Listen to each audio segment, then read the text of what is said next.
Melanie Newman back out at Hank Aaron Stadium for the Mobile Bay Bears. I am joined by Diamondbacks and Southern League legend Randy Johnson. Randy, thank you for taking the time out of your afternoon. Thank you. So you had a prolific career with the Diamondbacks, Hall of Fame resume, and now you've come back in as personnel, someone who is working with kids who want to be where you are. Describe that transition. Well, I took a little bit of a break. I played 4 years in the minor leagues and 22 in the major leagues. And so after playing 26 years, I needed a little bit of separation from the game. And so, I fell back onto some things that I wanted to do but wasn't able to do while I was playing baseball. I've done a lot of work with the USO, and I visited the military troops around the world in Iraq and Afghanistan and Kuwait and Germany. And also have fallen back onto a passion of mine, photography. I studied photojournalism in college, and I wasn't able to do that while I was playing, so I was able to do a lot of traveling and have a lot of friends in various industries, motorsports and musicians, and so I was able to just kind of have a lot of fun over the last 5 years of my retirement. But then there was a time where I knew eventually I'd get back into baseball in some capacity, not necessarily coaching, but maybe more of a mentor, if you will. And so I've been to Reno, our AA team, or our AAA team, and talked to one of the leading prospects there, and his name's Robbie Ray, left-hand, hard-throwing left-hander. He actually just got called up today back to Arizona. And for me, it's more about just telling them what it takes to get to the major leagues and what you have to do. And it's a mindset as much as it is being able to go out there and perform. But the mindset is, it's every day. You can't let it slip. And, it's a grind. And it's the people that can be consistent with their performances that will get looked at a little bit sooner than the ones that aren't, because that's what the major league needs, is someone to call up that they know what they're going to get every fifth day. And so it all starts here. And so when I can come here and watch them throw a bullpen or watch them throw in a game and talk to them a little bit, I'm hoping that in some small way I'm helping them a little bit. And now, talking about the mindset versus the mechanics, what presents to you the bigger challenge between those two as far as working with these prospects? Well, I mean, I was a power pitcher, and I threw 95 to 100, and they may feel like, well, what I'm saying doesn't apply to them. But I'm not really talking about, your pitch selection and all that. I'm talking about how you go about your business. You wake up that day and you're playing, and today's your day to play and go out and perform. And there's a mindset that you should kind of have with that. You've worked extremely hard the last 4 days. It leads up to today, the day that you get to go out and do your thing, and that needs to be taken seriously here. Because inevitably, if it is, hopefully that will get you to the major leagues. Because when you get to the major leagues, it's a whole nother level. And I talked to the kids yesterday and talked to them for about 20 minutes to a half an hour. And it really wasn't about, what type of pitches you have or how hard you throw or how dominating you are. But it's more just the mindset. It's a grind.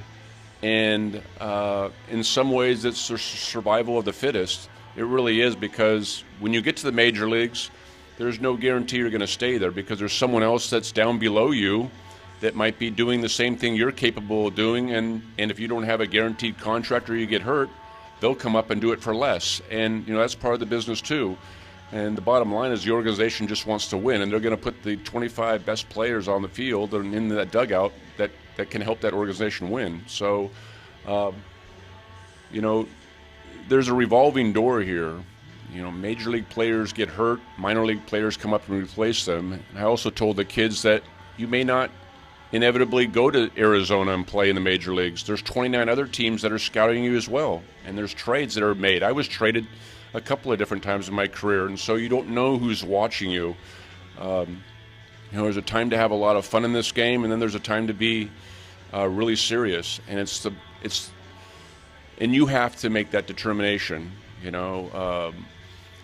only you are in charge of yourself, how you go about your work, and because now you're a grown man, and if you don't do your job, you get released, and so they'll push you a little bit.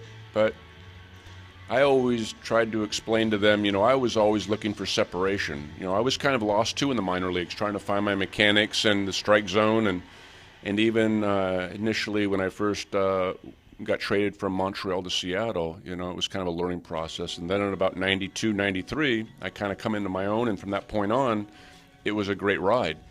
But with that being said, there's a lot of responsibility that comes with that. And I always wanted some separation from myself to the next best guy. And what was going to enable me to do that? Well, it was hard work, working a little bit harder than them, doing something that maybe someone else isn't doing.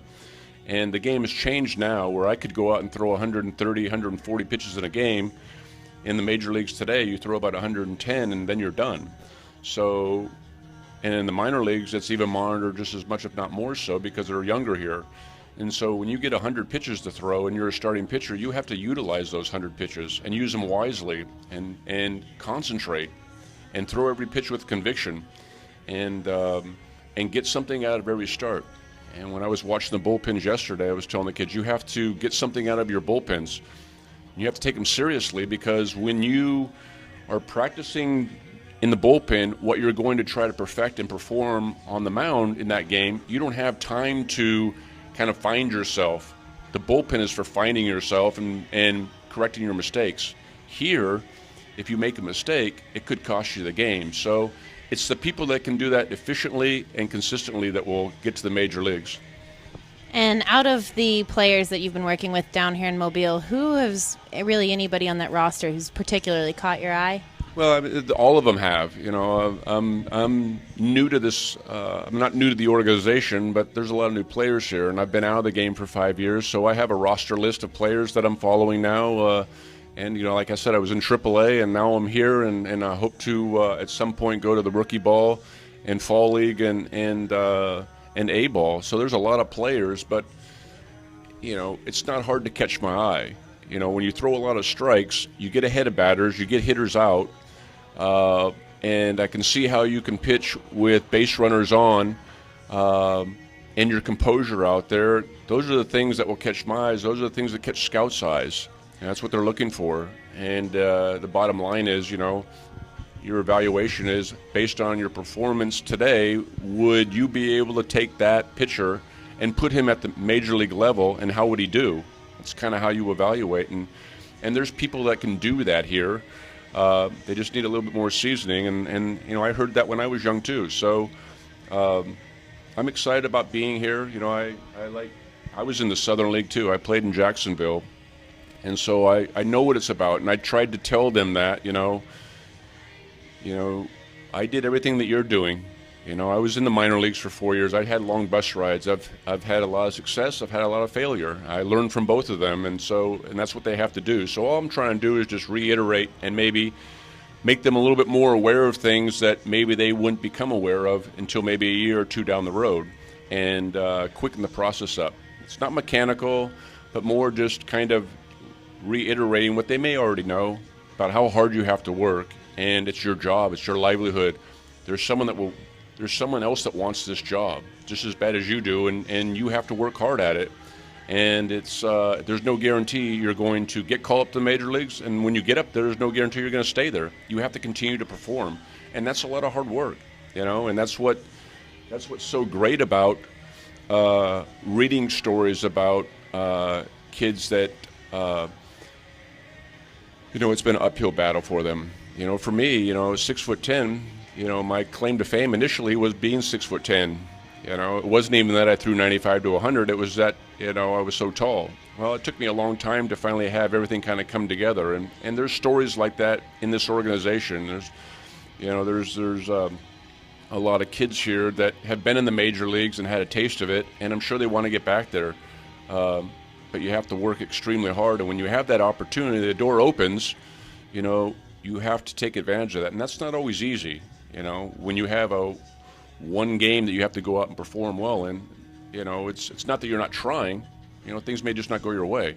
But it's all about feeling like when you do take that mound that you're prepared and you're not caught off guard and you know the situation, you know who you're playing against, and you prepared mentally and physically leading up to that game. So there's a lot of things that I just try to reiterate to a lot of these pitchers that maybe they haven't thought about yet, that hopefully in some small way will help them.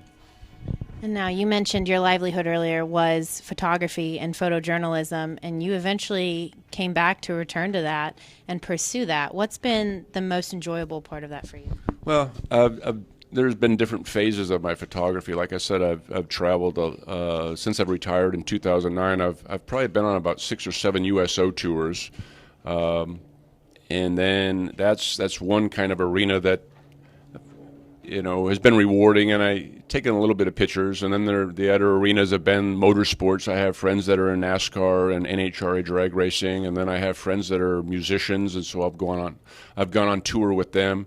And then I've just done my traveling for photography. I've been to Africa a couple times and been on a few safaris. I've been to Turkey. I've been to my last trip. I was in Vietnam and Cambodia and Thailand, just taking pictures. And so seeing other cultures and seeing how they live, and seeing the landscape over there, and just meeting people. And I think there's photography is the beauty about that is when you're going somewhere that you've never been, such as like Rwanda, when I went trekking up in the mountains for 2.5 hours just to see the silverback gorillas. It's rewarding because you get to see things that you only see on TV. Now you're seeing them in front of you, and to capture that on with my camera and bring it back and share it with people on my website or social media is fun for them to take advantage of as well. Well, Randy, thank you again for taking time out of your afternoon. My pleasure. Thank you.